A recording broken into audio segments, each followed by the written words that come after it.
Hello, good evening, and welcome to tonight's show. I'm Chris Hughes from Rebound, and welcome to Upstreamedia channel.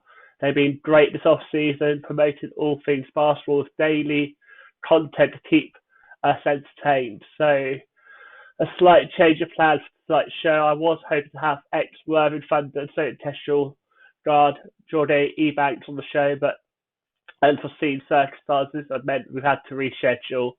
But I'm looking forward to having a show in the near future, and I wish you all the best in this very difficult time for everyone. And we're all experiencing the difficulty of some form, and it's great to have an input place where we can sort of discuss basketball, take our mind off what's happening in the world outside.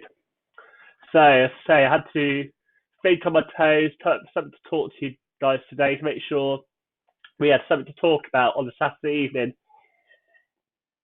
So I put the question out to the followers of Rebound on social media to say what would they like me to talk about, and we had some great suggestions. A lot of people wanted me to talk about opportunities for ladies, and I would have taught that today, but we have got some great guests lined up next week, including GB International, where I'm sure we'll cover equal opportunities and progress in the women's game on that show. So keep an eye out for that, and with the time and date, I believe that'd be Friday's show.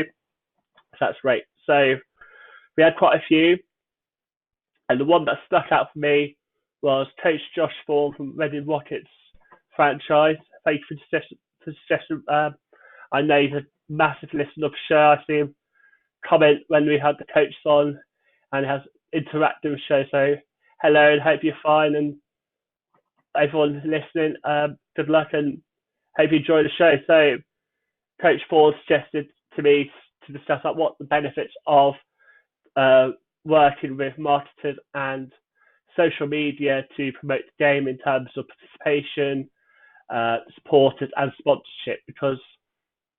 And I think that's very vital in this current age, because the sport does need a little bit of TLC, and obviously after everything that's gone on here, the game might not be in the same shape as it was this season. On top of my head, I think about travel restrictions, restricting Americans coming to the league, funding with clubs probably having payout wages just till the end of the season. So we could be looking at a totally different league next year. Let's hope we're not. I'm sure the usual sponsors still want to back their size. I say the basketball community is very passionate in this country, and I'm sure they will still support their clubs. But back to this question, whether we look at the benefits of social media and working with marketers to benefit the game. Quick intro, there's been quite a lot of videos this week, and this one I don't want to be bashing the BE, NBL, all clubs or individuals about how we can benefit the game. I say it's very much well discussed topic, what's not done well nationally, teams and organisations, and that's what I'll sort of steer away from and sort of look at opportunities, and also there's challenges. Sometimes we feel people should be doing that without actually thinking there's challenges to it. So I'll be looking at Josh's question, and I'll be looking at, when I was thinking about it, I broke it down to three parts. So you had like the initial benefit, the sort of secondary benefit, and the tertiary benefit. I felt like,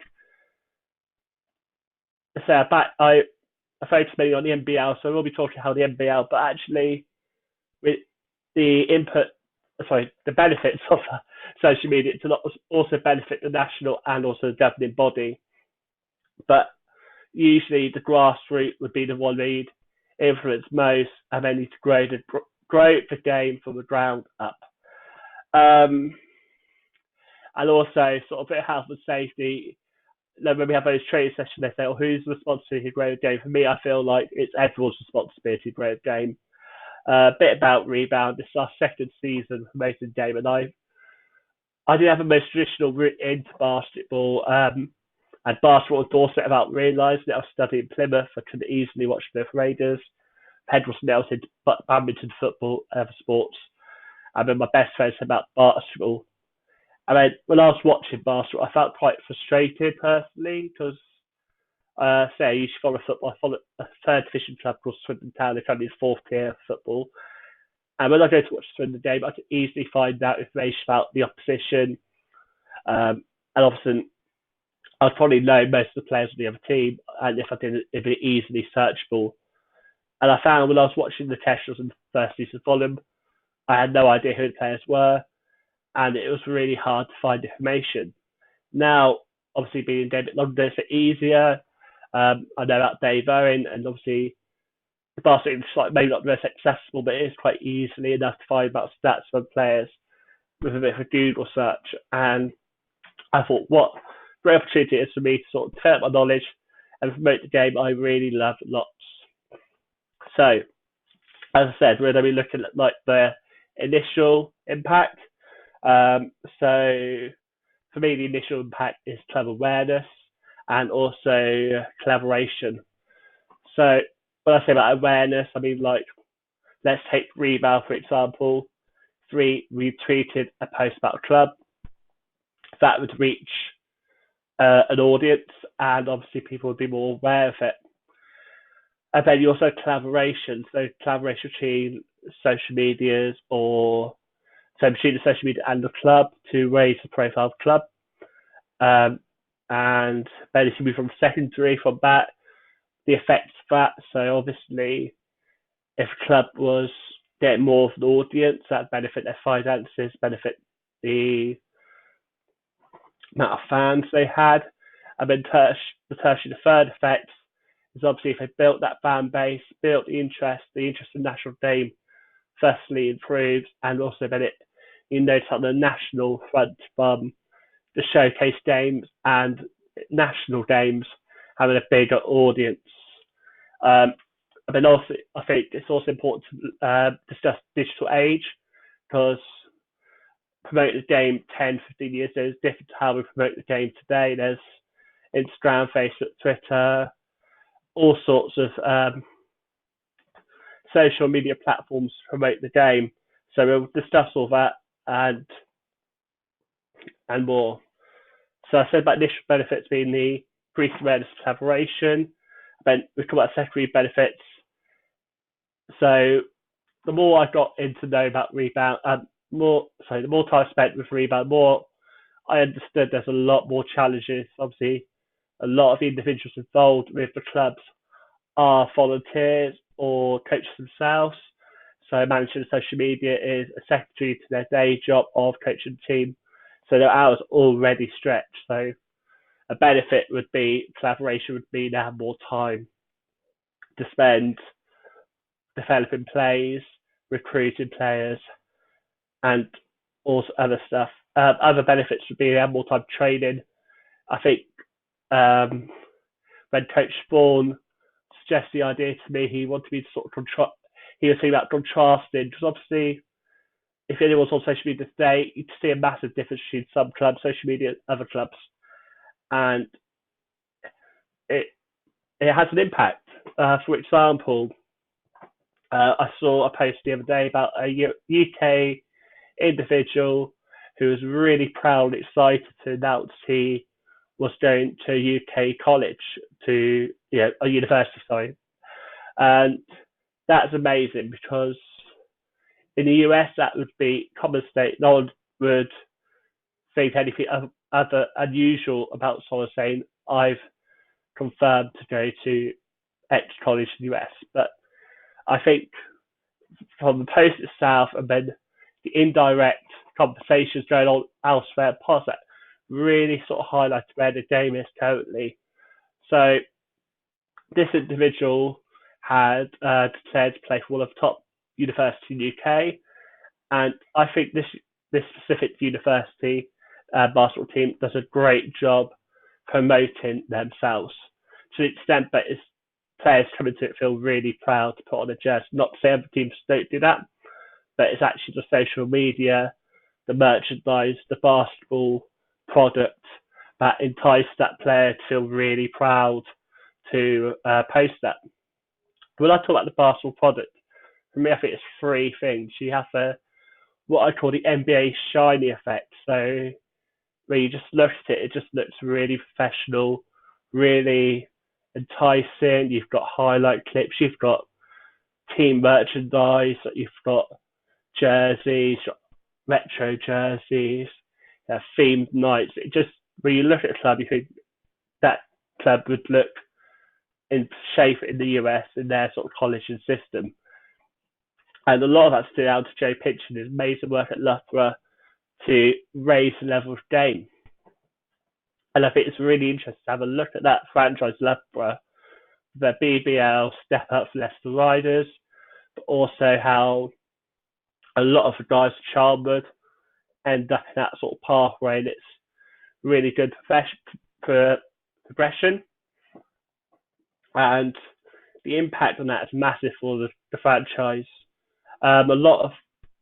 If you do a lot of your work on the social media to promote it, you're almost then promoting not only to future fans, but also future players. And I think that's sort of what Coach wanted to speak about participation.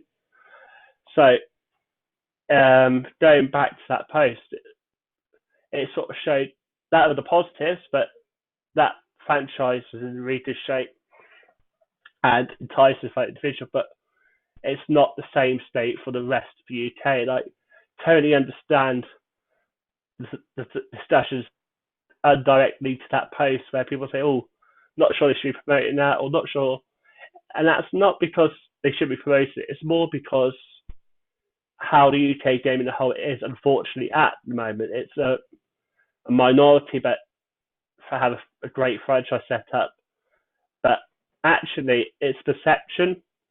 So yes, it's a great social media, great kits and great shiny appeal, but if you break that all down, it's still the same game of basketball. And if you look at the Premier League, for example, for football, there's this propaganda saying the Premier League is the best product. And the same with NBA, it looks amazing. That's like the tinsel and the gold stars everywhere. And sometimes you need that social media marketing to really promote the game, because it does a lot of work for you. So that's definitely a secondary benefit, is that you've got the awareness, you've got your collaboration out there with your brands to get the marketing up to the standard, and then you're reaping the rewards, but you get income in from the work you've done. You're also getting players interested in playing for you, because they want you to be sharing their highlights. They want, even as a team sport, they want to be looking good playing that team sport. And I think it's easy to get bogged down into the latest, but it's amazing that we've got franchises that are definitely raising the game. And just for my 2 years with Rebound, I just say on the board, the majority of social media is building from day to day. So in the next few years, it's going to be really interesting to watch. And I think a real good example of what social media marketers do is if you look at the national system. So this summer just gone, we had 2 international days before the qualifiers, and a certain Obi Soko had won Love Island. First day, Obi wasn't there, and it was in Manchester. I don't think they helped us up. It was a big Manchester game on at the time, but not many fans came, and it was like, yes, they did really well for ticketing, and they did really well promoting the game, but there was not enough awareness of the players playing. There wasn't a brand as such. It was great they released a new kit, but it was almost like a chicken and egg. They need to build it up first. And then if you insert Obi into your equation, as they did in the second game, this is a chap who's built his brand up from playing abroad, then putting himself out there, going on Love Island, doing really well, promoting his image and collaborating with people, and then winning lots of contracts to advertising. And also, he's in that second game. I think it's in the crowd. I think he played, I can't remember. But I remember watching the 2 games. There was a noticeable difference when Ovi was involved when we wasn't. And for me, that showed the impact that social media marketing have on our game. And lots of fans taking photos, shared on social media, and the next generation being interested. But Also, I think we've got to be very careful. Even though there are benefits of social media marketing, we've got to be careful not to ignore a generation. And what I've really enjoyed seeing this off season is that there's a lot of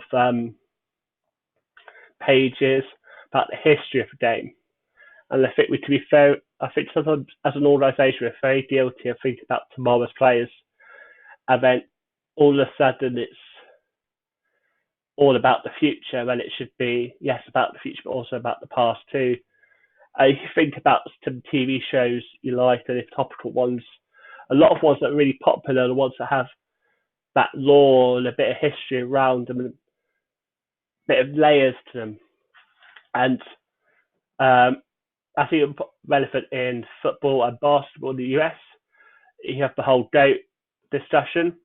Everyone likes to say, "Oh, I watched Kobe or I watched MJ and Kareem," and you build on that history. It makes today more relevant. So I feel we can't. Even though it's great to sort of talk about how a tweet or an Instagram post can improve the perception of the club or a team, organisation, sorry, it's important not to forget our history and that enriches at the time. We're what we were yesterday. We could build upon that. If that makes sense.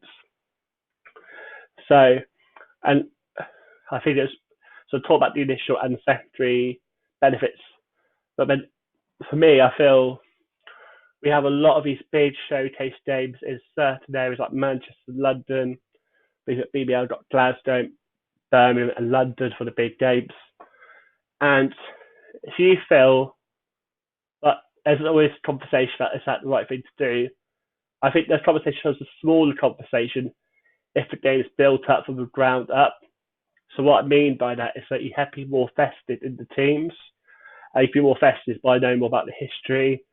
And then circling back, obviously, if the clubs had more awareness and a bit more work together to make a better brand, people be more interested to go to the national games because they'll understand not just say go to watch England's Team GB because they're a big fan of London Lions, but go to watch Team GB because they think, oh, deal with pleasure. I like supporting that Leicester Lions player, but being a London Lions fan can't necessarily cheer him on and go because have more reasons to go watch the national team. And I say that comes, it's hard. It's like Rome wasn't built overnight. It's something that comes slowly, and you've got to build it up.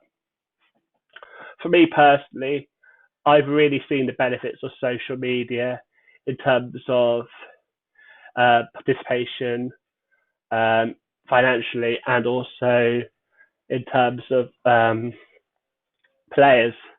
I mean, a big example is that I look at Leicester Lions from a personal point of view. I think, gosh, I would really love to go and watch a game. It looks like they got the game experience done right. The merch, the kits always look great.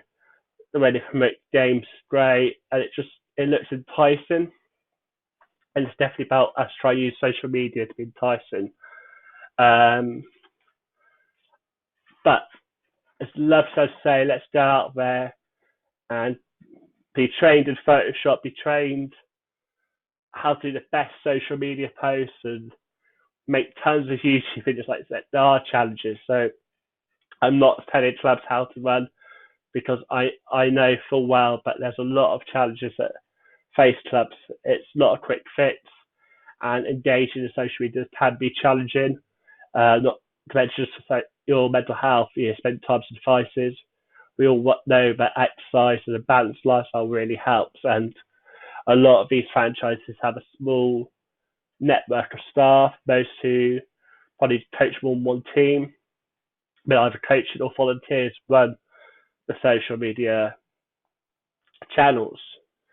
I think one of the main challenges for clubs this season before and even more next season is resources. And one thing I feel that's been done to tackle the resource problem is collaboration. And it was really funny. I saw a tweet, nameless, on Twitter saying if someone doesn't post about their Zoom meeting, it didn't happen. And actually, I think they should be posting it because it then tells you this is what we're doing. We're collaborating to discuss great ideas on coaching and sharing ideas. And I think by sharing ideas, we can get the best product for the league. But a challenge for collaboration is definitely our desire to be competitive. As it's set up, it's all about the end of the season playoffs, winning the title. And we're only human in day, and maybe we don't collaborate as much as we do because we want that personal success. But actually, sharing ideas is only going to benefit the British game. So, then going back to the other part of the initial impact on social media is the talk about the increased awareness. So, going back to what, so I take a bit of slow pace there. Going back to what I talked about the product of basketball. So it's all well good promoting a product, promoting a franchise, promoting a YouTube video, promoting a podcast, but it's only going to increase awareness if the person who it's shared to is enticed to watch it or be involved. So it's always cautious note to just say, oh, I don't engage social media. You need to make sure the product's right first. I think a lot of clubs try and do that, and I've definitely seen improvements. As I say, you've got to have a wow factor, to have some offering of merchandise, and then you also have a digital product. So at the end of the day, we want British basketball to expand and evolve, and a lot of that needs investment. A lot of that needs people who are skilled to undertake that work. And I think, if we're looking for sponsors, big name sponsors, especially the BBL, they probably want to know, but what they're investing in will get them some returns. So if they're seeing some really high quality social media posters, merchandise which they put their logo on, like jerseys, so that's all going to improve the brand.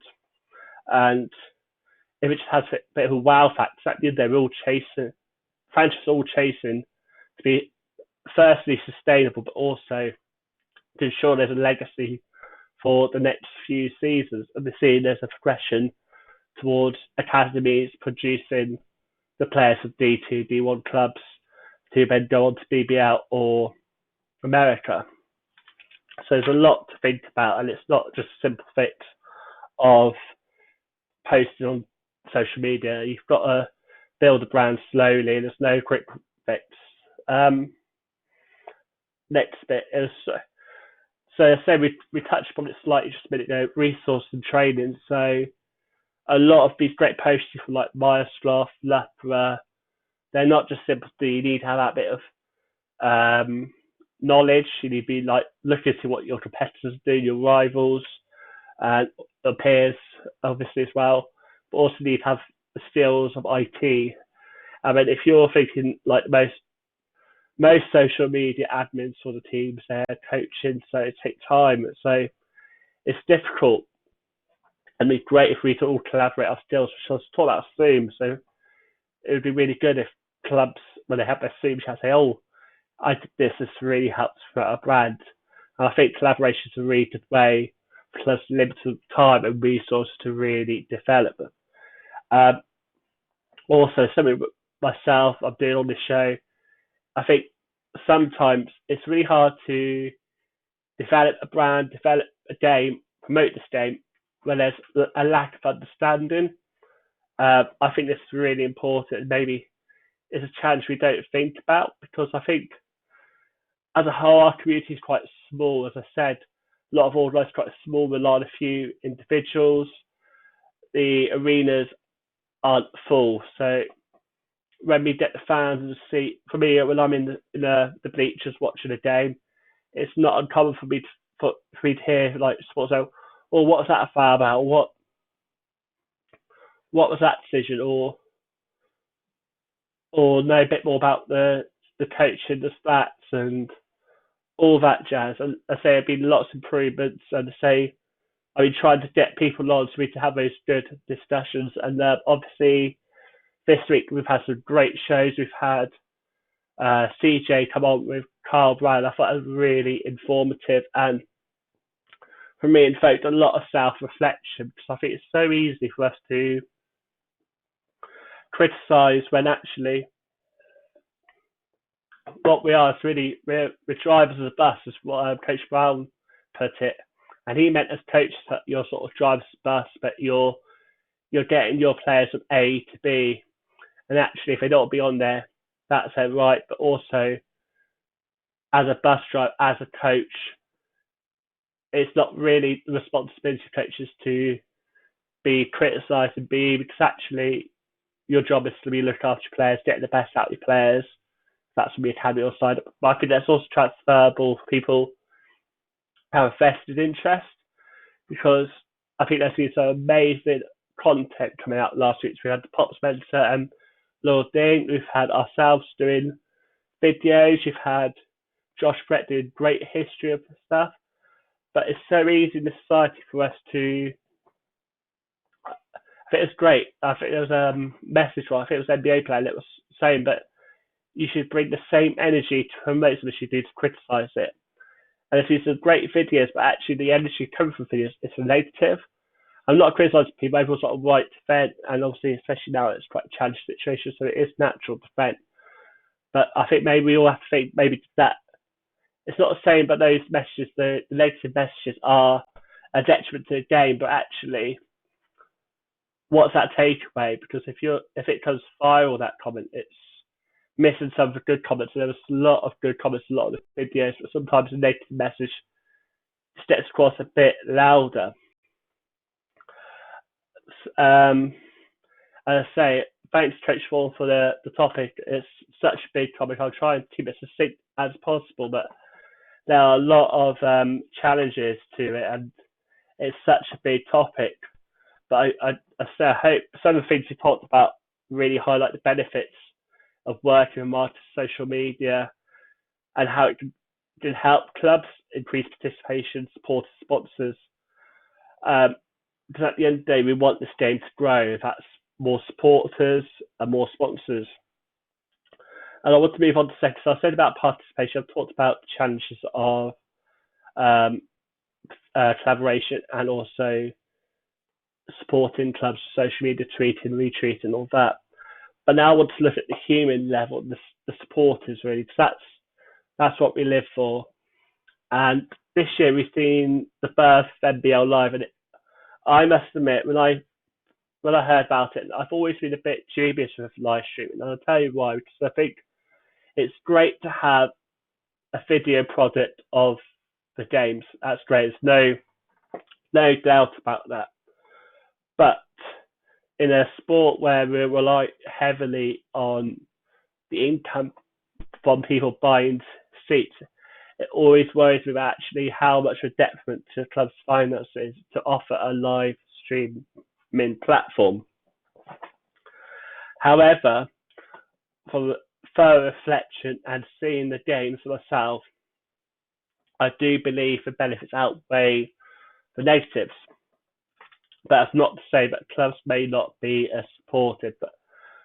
So I'll start with the benefits. So having the live stream for me, it's been great. I live on the South Coast. I watch Test all the time. That's great. But I'm really interested in Wrestling League as well. And I've always thought I want to go see a game, and it's like it clashes with the casual game, or it's too far to go to, or I'm working.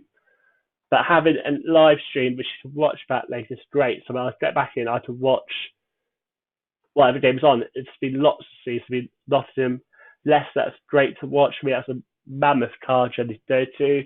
Loughborough, I've had a few games again. It's quite a far way to go. And it raises awareness, which is what I talked about earlier. We want to raise awareness. So having incorporated the digital age, live stream is really good way to go forward. But I feel, as I said, in history too. So we need to enrich the law of the game and make people understand it. Because it's all well and good showing the game that's going on here and now. That would interest the fans of today, but also the generation before needs to be involved too. And it's really important to preserve the heritage of our game. And to sort of show us how far we've moved forward, and also we reflect on what went well, then what didn't go so well, and also it's it strengthens the argument. I think a lot of discussion in America is about talking about the greatest player ever played, and if we want to promote a player, what strengthens that argument is say that this player today, I actually think it'll. So look at Dave Owen. He's done these stats of the all-time best players who play in, I think it's BBL or for England, and it's really good to put that substance there. It makes players who, sorry, fans who have watched me 10 videos, 15 years ago, think, oh gosh, there's a player here, player X, he's doing more points than the player I saw at my time. Oh, I want to go watch that. It just a reason, makes it comparable for the audience. I think that's really important. And another way to expand the audience is making the audience more educated. So for me, what was quite unnerving, put me off a little bit at the start, is that there's so much to learn, and you don't want to be the person who has to ask the questions all the time. I think if you look at any other sport, there's so much more content out there. It's so much easier to find the rules, and I think if you're not brought up on the game, you want to be brought up to speed pretty quickly. Because say, it's quite a fast game. There's not many stops, and it also improves the respect you have. So if you went to watch a game and there were so many fouls, and you're like, oh, I'm not sure what happened, why is that? You'd be like, oh, that's it, silly. You might not want to come back and watch another game, but to actually have the referee come on and say, okay, this player was standing in a position, that's why the foul was given, and then you sort of understand it more. And so actually, I quite like that rule because, well, that rule makes the game go a bit quicker, or that rule makes it a bit more competitive. You have a better understanding of the game, and also you see much more respect in terms of the fans. I mean, I'm sure I'm more than guilty of less getting annoyed at the ref or for stoppage play or foul, but I didn't fully understand about. And actually, we had John Natisa on, I think it was last Saturday show. That was a great watch. And I must say, my appreciation for the hard work the referees do is much more following that show. So definitely go give it a watch back if you haven't seen it, or share it with your friends. Just think it's really important we all try to understand the game much more. So there's always something to learn. Try to think what else I want to say on the subject. But I think that's really important. We can't just. I felt something I wanted to address because yes, there are benefits to social media marketing, but at the end of the day, that's not all about promoting the game. We need to promote all aspects of the game. It's not just the social media side or the highlights package. It's the whole thing really, and it's not an easy job. It's not a quick fix, as I said. So lots to think about. And I say, if you have your suggestions, things you think clubs do, please comment below or get in touch with us. I always love discussing basketball. And I say it's been great coming on here. Thank you for Rupert Charles and the whole team at Upstreamedia for providing such a great coverage for us during the off season. It's great to see, and we've got lots of guests up for next week. I say I've talked a bit about defence hunter. I really think that's really important. I hope I get more refs on the show. We sort of discuss decisions, discuss rules. There's quite a lot there. I think there's challenges to understanding the rules. I think every ref's different. We got to accept that, and I think actually they need a little bit more leniency, especially the season we've seen the change from 2 refs to 3, and you can discuss whether that's good or bad. There's positives, obviously some more eyes, but then there's obviously that old saying too many cooks store the broth, so it's really good to have that honest discussion and everything like that. And I want to circle back around. So we talked, I say thank you again, Coach Spawn, for suggesting to talk about the benefits of working with media. And there are so many. I couldn't cover them all, but I really hope I covered the bits you want to talk about. It'd be great to have you on the show to talk about a bit more. And obviously, I think I need to finish it off because I need to speak out of sponsors. So I want to talk a bit more about sponsors. So A lot of sponsors in the NBL are local organisations and don't need much enticement to sponsor because they're obviously proud fans and institutions and very much respect the game. But it's always interesting to create more racing, more dynamic, and sort of think outside the box in a sense. So um, think about how we can offer social media packages. So one way I think would be really to benefit is if teams did more highlights videos, but obviously again I've talked about the challenges that is. And then if you have the hoardings in those videos, obviously that's more people seeing the brand. So it's great to make sure we try different we can for great game, but obviously working within our limitations. Um, but obviously the main impact of social media is reaching the sponsors because if people see the brand more, they're more likely to buy the products. But also, you need to have something there on the game night. So I say it's not just about having social media, it's about having a merchandise with items with the sponsor's name on it, or even having relations. Again, that's more upper levels of business management. Not so I want to touch upon. It's quite a light topic. Thank you for listening, and I hope you have a lovely weekend. And on next week, I've got lots of great guests lined up for you. As I said, on Friday, we've got a GB Female International. We're going to be discussing ways to promote the female game because there's been such great initiatives this year, but how do they build upon it? So that'd be great. And I've got other players and coaches coming on as well. And obviously, you've got CJ having his second show, so it'd be great to see he has on. Really recommend his show on Wednesday with Carl Brown. Great, honest talk. If you haven't caught it already, yesterday I had Team Solent Testrals Ian Smith on the show. It was really good talk. He was the NBL's MVP and also club's MVP. We talked about his 5 years at the University of America. He was at Northern State University. Talked how he went on there. He had an amazing season, and it was a great show. I think that's a lot here, guys. Thank you for listening. I hope you have a great week. Be sure to subscribe to Upstreamedia if you haven't already. They're providing great daily shows on basketball, keep us entertained. So myself as a regular guest, we've got high rollers who talk about British basketball, focus on the wheelchair sport side of it, and they had an awesome guest yesterday, GB International. I believe they're having a week off, but we'll be back again soon. And also CJ Lee's on Wednesday. Take care, stay safe, and good evening. Bye now.